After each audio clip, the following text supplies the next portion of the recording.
Assalamualaikum, salam sejahtera, Om Swastiastu, Namo Buddhaya, salam kebajikan. Awalnya adalah kearifan, awalnya adalah wisdom, dan kearifan tersimpan di dalam puisi. Ini serial kuliah singkat, Kultum, kuliah 7 menit, kita menggali kearifan dari kutipan puisi. Kali ini kita sentuh, kita gali penyair Syams Tabrizi. Ia dari Persia, lahir dari wilayah Tabriz, hidup di tahun 1185-1248, sekitar 900 tahun yang lalu. Kita kutip puisinya dari buku yang juga terkenal, Ghazaliyat Syams Tabrizi. Ia seorang sufi dan dikenal guru dari Jalaluddin Rumi. Ini kutipan yang kita angkat kali ini. Ia mengatakan, yakinlah suatu hari kita akan berterima kasih atas doa yang tidak dikabulkan Tuhan. Padahal doa itu dulu kita minta dengan sepenuh air mata. Dalam sekali ini kutipannya, kata Syams, yakinlah pada waktunya kita mensyukuri kegagalan kita saat ini. Apa makna yang tersirat dari puisi ini, juga yang tersurat? Kita eksplor riwayat hidup Syams, dan kita tahu bahwa puisi acap kali menjadi endapan batin dari penyairnya. Dengan memahami hidup sang penyair, kita temukan sesuatu di sana untuk menafsir puisinya. Di dunia para sufi, di dunia para penyair, Syams Tabrizi termasuk penyair dan guru sufi yang paling misterius. Yang misterius karena dua hal. Pertama, semua banyak yang meyakini ia menyimpan potensi batin yang sangat luar biasa. Karena batinnya itu, ia bisa berjumpa dengan siapapun dan menyebabkan perubahan yang sangat fundamental bagi orang yang bersentuhan dengan dia. Contoh yang paling terkenal adalah pertemuannya dengan Jalaluddin Rumi. Hanya 4 tahun saja ia bersentuhan dengan Rumi, dan kita tahu Rumi berubah total dari yang tadinya ia seorang guru agama yang kerjanya membuat fatwa karena ia juga seorang ulama. Setelah jumpa dengan Syams, ia berubah total menjadi seorang sufi yang asketis, seorang penyair yang minta ampun dalamnya. Sampai sekarang kita merasa Jalaluddin Rumi, ia guru dari para guru, puisi-puisinya begitu indah dan hidup hingga sekarang, sehingga di Amerika pun dikenal ia penyair yang paling populer, melampaui para penyair barat, bahkan 800 tahun setelah kematiannya. Rumi ini disentuh oleh Syams Tabrizi. Hal lain dari Syams yang misterius adalah ia tiba-tiba saja menghilang. Setelah 4 tahun berjumpa Rumi, ia menghilang. Tak diketahui menghilang kemana dan mengapa. Rumi mencari kesana dan kemari, tak pernah kejumpa. Hilangnya Syams ini membuat satu tekanan batin yang mendalam pada Rumi, tapi akibatnya keluar banyak sekali puisi dan puisi-puisi Rumi setelah menghilangnya Syams, dikumpulkan menjadi puisi yang dipersembahkan kepada sang guru, kepada Syams Tabrizi. Dari Rumi pula salah satunya kita tahu riwayat hidup Syams, bahwa Syams ini tak hanya dia ahli puisi, ini juga khas para penyair zaman itu. Umumnya mereka sangat mendalami filsafat, mendalami ilmu agama, Bahkan untuk Syams, ia pun ahli kimia. Ia ahli ilmu alam. Sepanjang hidupnya ia berkelana, kesana dan kemari. Ia salah satunya mengajarkan anak-anak untuk tamat dan memahami isi Al-Quran. Ia dikenal mempunyai metode yang membuat anak-anak dalam waktu 3 bulan dapat dapat hafal Quran secara menyeluruh. Adalah perjalanannya sepanjang hidupnya sampai usianya 60 tahun.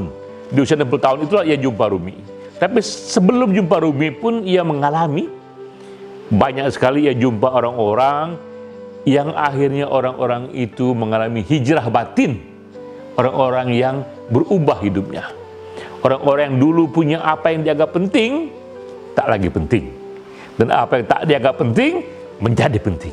Itulah pengalaman Syam yang akhirnya membuat ia meyakini bahwa yakinilah katanya pada satu hari kau akan mensyukuri doamu yang tak dikabulkan Tuhan. Padahal kau tahu dulu kau berdoa untuk itu hingga habis air matamu. Dalam sekali renungannya. Nah, kita coba mencari kasus tokoh-tokoh yang hidup dalam sejarah yang mengalami apa yang dikatakan Syam tadi itu. Mereka yang mengalami kegagalan tapi kemudian justru bersyukur atas kegagalannya. Ya. Pertama kita teringat Khalid bin Walid. Ini panglima di zaman Nabi Muhammad. Ia sangat terkenal sekali dengan militansinya, strategi perangnya, dan keahliannya dalam pedang. Ya.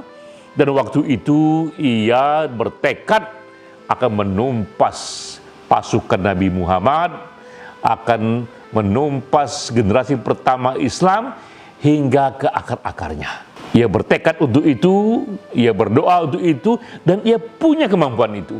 Tapi hingga pada waktunya sesuatu terjadi, ia berbalik. Ia menjadi penganut Islam dan pendukung utama Nabi Muhammad. Ia pun dikenal melalui tangannya begitu banyak penyebaran agama Islam menjadi lebih luas, ekspansi agama Islam menjadi lebih cepat karena keahliannya. Suatu ketika ia pun merenung dan mensyukuri betapa dulu doanya ingin menumpas Nabi Muhammad tidak terkabul. Dulu ia menyesal itu, sekarang ia mensyukuri itu karena ia sekarang berada di samping Nabi Muhammad. Kita lihat hijrah batin, apa yang dulu dianggap sangat penting, tiba-tiba justru disyukuri sebagai hal yang jangan terjadi. Ya. Karena udah pindah batinnya itu. Tokoh kedua yang juga kita ingat adalah Paul the Apostle. Ini justru dari pihak yang lain, dari agama Kristen. Paul sangat dikenal waktu itu. Ia juga seorang intelektual, seorang guru, seorang aktivis yang keras sekali ingin menumpas Nabi Isa atau Yesus menurut orang Kristen. Ia ingin tumpas hingga setuntas-tuntasnya. Ini ia anggap agama yang menyimpang, agama yang harus dihabiskan sebelum cepat ia tumbuh. Paul pun kerjakan apa yang dianggap penting, ia sangat cerdas, ia pandai membakar massa, ia kerjakan itu, ia berdoa untuk menumpas itu. Sampai pada satu waktu, dalam perjalanan hidupnya, ia berubah. Yang dikisahkan, ia melihat cahaya, dan kemudian ia berbalik mendukung Yesus, mendukung Nabi Isa, sehingga kini ia dikenal, bahkan ia yang merumuskan teologi dari agama Kristen. Pada masa itu pun, ia merenung, ia mensyukuri betapa dulu itu doanya, keinginannya menumpas agama Kristen. Ia juga hasratkan itu dengan mengundang kekuatan gaib agar tercapai. Gagal ternyata. Dulu ia sangat sedih dengan kegagalan itu. Dan saat itu kemudian ia syukuri. Karena ia sudah menjadi bagian dari tumbuhnya agama Kristen. Kita lihat dua sosok yang nyata dari agama Kristen, dari agama Islam. Betapa kadang-kadang apa yang dulu kita anggap penting, apa yang kita minta dengan air mata, tak tercapai, ternyata kita syukuri kegagalan itu. Karena hidup kita sudah berubah. Inilah kandungan terdalam kearifan yang bisa kita petik dari puisi Syam ketika ia katakan, percayalah, suatu ketika kau akan mensyukuri doamu yang tak terkabul. Padahal dulu doa itu kau minta dengan air mata. Mengapa ini terjadi? Karena kita pun membuka diri melihat begitulah perjalanan personality. Diri kita pun berpetualang, berjalan dan akan mengalami hijrah berkali-kali.